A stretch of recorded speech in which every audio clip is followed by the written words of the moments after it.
ትወስዳችኋለህ ትላለህ። እንግዲህ ውዶች በዚህ አጋጣሚ የምንላችሁ መሰላችሁ የገባት ኦልሬዲ ሰው የለም፣ ግን ዲጂታውን በአጋጣሚ ልታዩት ትችላላችሁ፣ አይታወቅም። እህታችን መዲ ታሪኳን አካፍላናለች ዩቲዩብ ላይ ማለት ነው።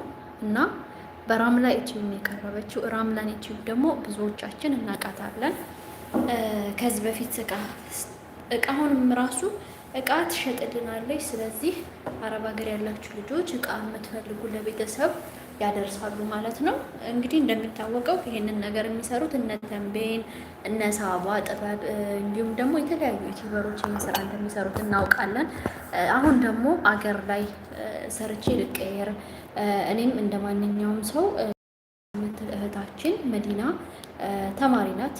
ሁላችንም የተማሪ ነገር እናውቀዋለን። በየቤታችን አለ እህት ወንድም አለን የሚማር፣ እኛ እንኳን ባንማር እህት ወንድም አለን የሚማር። ስለዚህ እንደዛ እንደ እህት እንደ ወንድማችን በማየት እህታችንን መዲን እቃ እንዘዛት ታማኝ ናት ወይ ምናምን ብላችሁ ለምትሉት እኔ አዝዣት ጥሩ እቃ አቅርባልኛለች ቤቴ ጋር። ስለዚህ እናንተም የተለያዩ ነገሮችን እዘዟት ታቀርብላችኋለች። እንዲሁም ደግሞ ኢብኑ አደም ምናልባት እየሰማህ ሊሆን ይችላል። ኢብኑ አደም